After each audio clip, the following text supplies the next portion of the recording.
আপনার সঙ্গে শারীরিক সম্পর্ক কতবার হয়েছে? ৩ বার। ৩ বার। জি। আমাকে যেমন মাগির বেটা কয়, বেশের বেটা কয়, অনেক কিছু করে গালাগালি করে। সুপারি বাগান হয় যে দেখি ওই যে দুইজনে ঢুকলো আবার বাইরে এলো, কিছুক্ষণ পরে অনেকক্ষণ সময় লাগছে, আধা ঘন্টা লাগছে। নিজের সৎমাকে পরকীয়া প্রেমিকের সাথে সুপারি বাগানে ঢুকতে দেখেন এই তরুণী। সে পান খাইতে গেছে, আমাকে বলছে যে জহুরা তুমি এখানে থাকো, আমি পান খাই আসি। এই পান খাইতে গেছে, আমি গেটের সামনে দাঁড়া রয়েছি, দেখি ওই যে দুইজনে ঢুকলো আবার বাইরে এলো, কিছুক্ষণ পরে অনেকক্ষণ সময় লাগছে, আধা ঘন্টা লাগছে।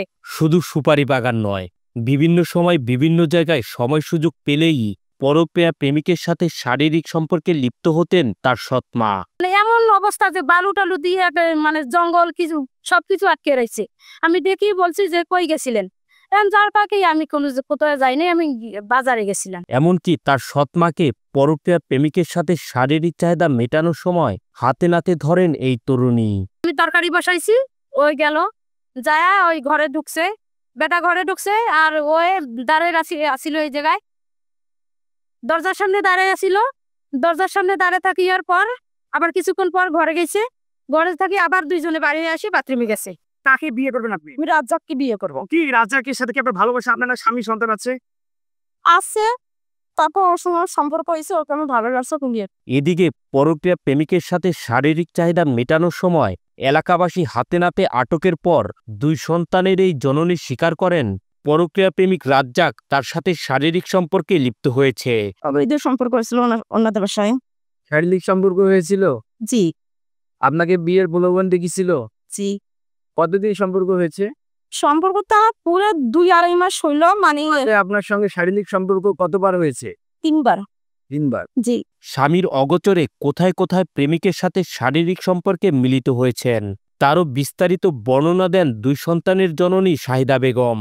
2 বার ওই যে ওনাদের বাসায়, আর একবার এখানে। এখানে কোথায়? ও ভুয়া বাড়িতে কিভাবে নিয়ে গেছিল আপনাকে? মনে করছিল। তিনি বলেন প্রেমিক রাজ্জাক তার সাথে মিষ্টি মিষ্টি কথা বলে বিয়ের আশ্বাস দিয়ে পান খাইয়ে তার সাথে শারীরিক সম্পর্কে লিপ্ত হয়েছেন একাধিকবার। কিভাবে ভালোবাসা হলো ওটা বলেন। আমার রাজ্জাক কিন্তু কিভাবে আপনাকে প্রপোজ করলো, কিসের লোভে আপনি ওর কাছে পড়লেন? কথাবার্তা বলছে, পান টান খাওয়াইছে, মানে অনেক কথাবার্তাই বলছে। মানে পান খায় কি আপনি গলাইছেন আর অন্য কিছু যেটা বলে? পান খাওয়াই করছে। পান খাবে তো গলাইতে? জি। আশ্বাস দেয়নি আপনাকে বিয়ে করবো সুখের? হ্যাঁ, আমার সবই বলছে, আমার ও যা যা আছে সব আমার কাছে লিখে দিব, লিখিত দিয়ে ও আমাকে বিয়ে করবে। রাজ্জাক কি কখনো আপনার বাসায় এসেছিল বা খারাপ কাজ করছিল? আমার বাসায় আসিনি। তাহলে কোথায় এসেছিল বলেন তো? ওই যে পাশে মাসুম ভাইয়ের বাসায়। তিনি অভিযোগ করে বলেন পরকীয়া প্রেমিক রাজ্জাকের আশ্বাসে আমার স্বামী সংসার সবকিছুই হারিয়েছি, এখন রাজ্জাক যদি আমাকে বিয়ে না করে তাহলে আত্মহননের পথ বেছে নেবার হুমকিও দেন দুই সন্তানের এই জননী।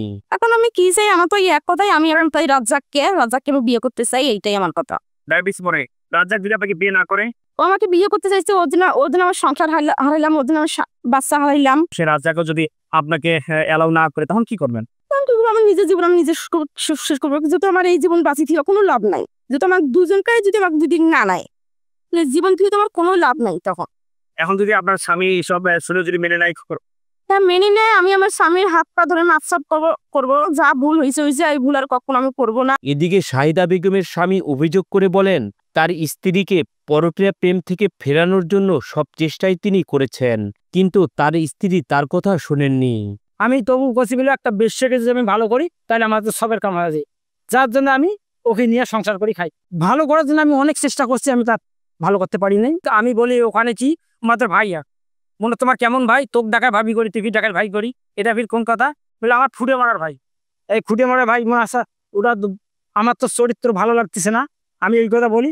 পরে তোমার তো চরিত্র ভালো লাগবেন না, তোমার আমাকে যেদিকে হাত মুখে ধরবেন সেদিকে আমাকে করবেন, তার এক পাশে আমাকে দ্বিতীয় কথা করবেন না। এই স্ত্রীকে নিয়ে আর সংসার করবেন না বলেও জানান তিনি। বলেন কোনোভাবেই এই স্ত্রীকে নিয়ে আর সংসার করা সম্ভব নয়। এখন আপনি যে জানলেন আপনার স্ত্রী পরকীয়া করে, এখন কি আপনার স্ত্রীকে সংসার করবেন? না না না, আমি করবো না। যাতে যদি আমার ফাঁসি হয়ে যায়, জেল হয়ে যায়, আমি জেলে আমি ইয়ে করবো, ফাঁসি আমি ইয়ে করবো, তবে ওই বউকে নিয়ে আমি সংসার করবো না। ন্যাক্কারজনক এবং ব্যাপক চাঞ্চল্যকর এই ঘটনাটি ঘটেছে লালমনিরহাট জেলা সদরের তেলিপাড়া এলাকায়।